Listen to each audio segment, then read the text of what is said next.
ഇന്നത്തെ റെസിപ്പി വളരെ സിമ്പിളായിട്ട് എളുപ്പത്തിൽ ഉണ്ടാക്കിയെടുക്കാൻ പറ്റിയ നല്ല ടേസ്റ്റി ആയിട്ടുള്ള വെറൈറ്റി ആയിട്ടുള്ള ഒരു സ്പെഷ്യൽ 4 മണി പലഹാരത്തിൻ്റെയാണ്. അപ്പം പുറംഭാഗം ചെറിയൊരു ക്രിസ്പിയോട് കൂടി ഉൾഭാഗം നല്ല സോഫ്റ്റ് ആയിട്ടുള്ള ഒരു സ്പെഷ്യൽ സ്നാക്കിൻ്റെയാണ്. അപ്പോൾ നമ്മൾ സാധാരണ ഉണ്ടാക്കുന്നതിൽ നിന്ന് കുറച്ച് വ്യത്യസ്തമായിട്ടുള്ളൊരു ടേസ്റ്റ് തന്നെയാണ് ഇതിന്. നല്ല ടേസ്റ്റാണ് കഴിക്കാനായിട്ട്. അപ്പോൾ എങ്ങനെയാണ് ഈ ഒരു പലഹാരം തയ്യാറാക്കുന്നതെന്ന് നോക്കാം. അതിനു മുന്നേ ആയിട്ട് ചാനൽ സബ്സ്ക്രൈബ് ചെയ്യാത്തവരുണ്ടെങ്കിൽ സബ്സ്ക്രൈബ് ചെയ്യാൻ മറക്കരുത്. തൊട്ടടുത്തുള്ള ബെല്ലൈക്കണും കൂടെ ഒന്ന് ക്ലിക്ക് ചെയ്താൽ പുതിയ വീഡിയോസിൻ്റെ നോട്ടിഫിക്കേഷൻസൊക്കെ പെട്ടെന്ന് തന്നെ കിട്ടുകയും ചെയ്യും. അപ്പോൾ ഈ ഒരു സ്നാക്ക് തയ്യാറാക്കി എടുക്കാൻ വേണ്ടിയിട്ട് ആദ്യം തന്നെ ഒരു പാൻ സ്റ്റൗവിൽ വെച്ചിട്ട് നന്നായിട്ടൊന്ന് ചൂടായിട്ട് വരുമ്പോൾ ഇനി ഇതിലേക്ക് 1.5 ടേബിൾ സ്പൂൺ ഓയിൽ ചേർത്ത് കൊടുക്കാം.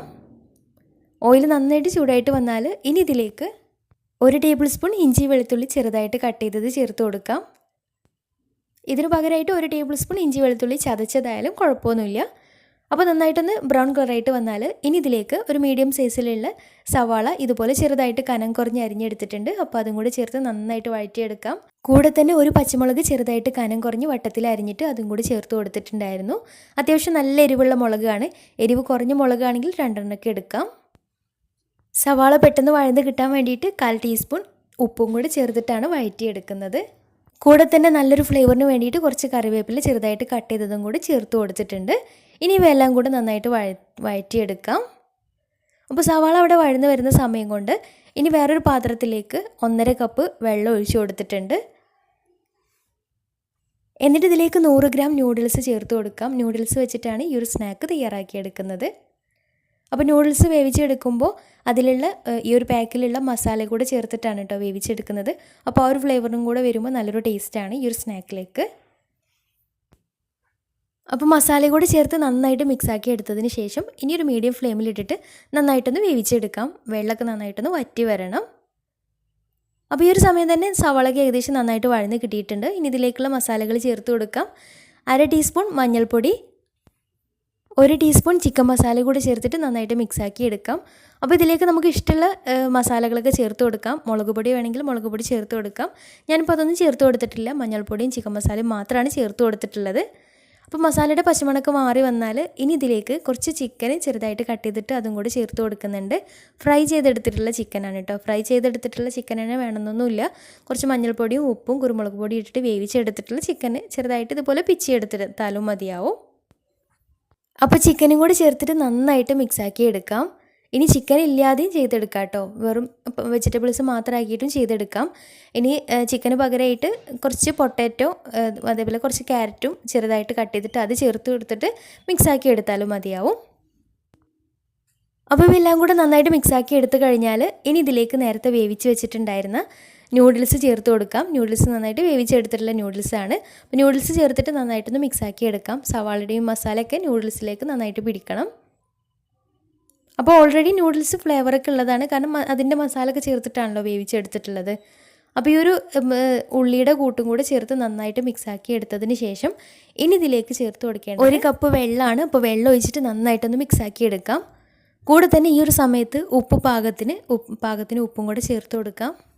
പിന്നെ നൂഡിൽസിൽ ആദ്യം തന്നെ ഉപ്പൊക്കെ ചേർത്തിട്ടുള്ളതാണ്, കാരണം നൂഡിൽസിലെ മസാല ചേർത്തിട്ട് ഉണ്ടാക്കിയെടുക്കുമ്പോൾ പാകത്തിന് ഉപ്പുണ്ടാവും. അപ്പോൾ നോക്കിയിട്ട് കുറച്ച് മാത്രം ചേർത്ത് കൊടുത്താൽ മതിയാവും.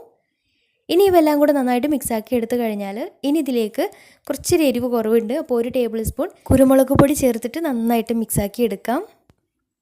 പിന്നെ ഈ ഒരു സമയത്ത് ഗരം മസാല ചേർക്കണമെങ്കിൽ ചേർത്ത് കൊടുക്കുകയും ചെയ്യാം കേട്ടോ. പിന്നെ മല്ലിയില കയ്യിലുണ്ടെങ്കിൽ കുറച്ച് മല്ലിയില ചെറുതായിട്ട് കട്ട് ചെയ്തിട്ട് അതും കൂടി ചേർത്തിട്ട് നന്നായിട്ട് മിക്സാക്കി എടുക്കുകയാണെങ്കിൽ നല്ല ടേസ്റ്റി ആയിരിക്കും ഈ ഒരു മസാലക്ക്. അപ്പോൾ എല്ലാം കൂടി നന്നായിട്ട് മിക്സാക്കി എടുത്തു കഴിഞ്ഞാൽ ഇനി ഇതിലേക്ക് ചേർത്ത് കൊടുക്കുന്നത് റവയാണ്. ഞാനിപ്പോൾ ഒരു 1/4 കപ്പ് റവ എടുത്തിട്ടുണ്ട്. അപ്പോൾ റവ കുറേശ്ശെയായിട്ട് ഇതിലേക്ക് ചേർത്തിട്ട് നന്നായിട്ട് മിക്സാക്കി എടുക്കാം. അപ്പോൾ ഇതിലേക്ക് എക്സ്ട്രാ വെള്ളം ചേർക്കേണ്ട ആവശ്യമൊന്നുമില്ല, ഇതിലുള്ള വെള്ളം തന്നെ മതിയാവും. അപ്പോൾ ഏകദേശം ഒന്ന് കട്ടിയായിട്ട് വരണം, അതുവരെ റവ ചേർത്തിട്ടൊന്ന് മിക്സാക്കി എടുക്കാം. ഒരുപാട് കട്ടിയായിട്ട് പോവേണ്ട, ജസ്റ്റ് ഇതൊന്ന് ചൂടാറുന്ന സമയത്ത് ഒന്ന് റെഡിയായിട്ട് വരികയും ചെയ്യും. അപ്പോൾ എല്ലാം കൂടി ഒരു മീഡിയം ഫ്ലെയിമിലിട്ടിട്ട് നന്നായിട്ടൊന്ന് മിക്സാക്കി എടുത്തു കഴിഞ്ഞാൽ ഇനി ഫ്ലെയിം ഓഫ് ചെയ്യാം.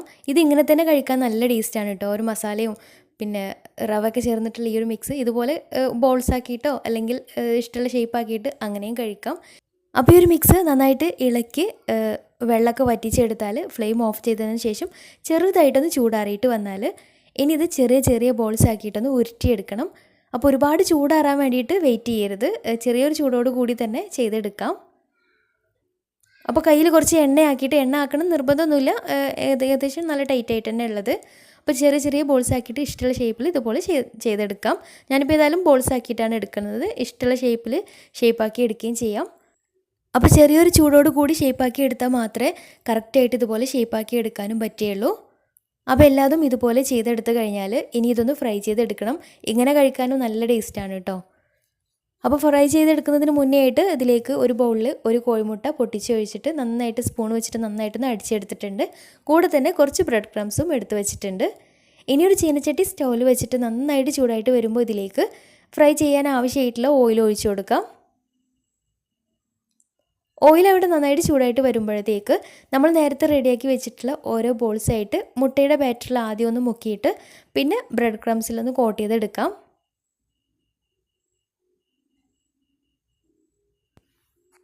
ഇതേ രീതിയിൽ എല്ലാം ചെയ്തെടുത്ത് കഴിഞ്ഞാൽ ഇനി ചൂടായിട്ടുള്ള എണ്ണയിലേക്ക് ഇട്ടിട്ട് ഫ്രൈ ചെയ്തെടുക്കാം.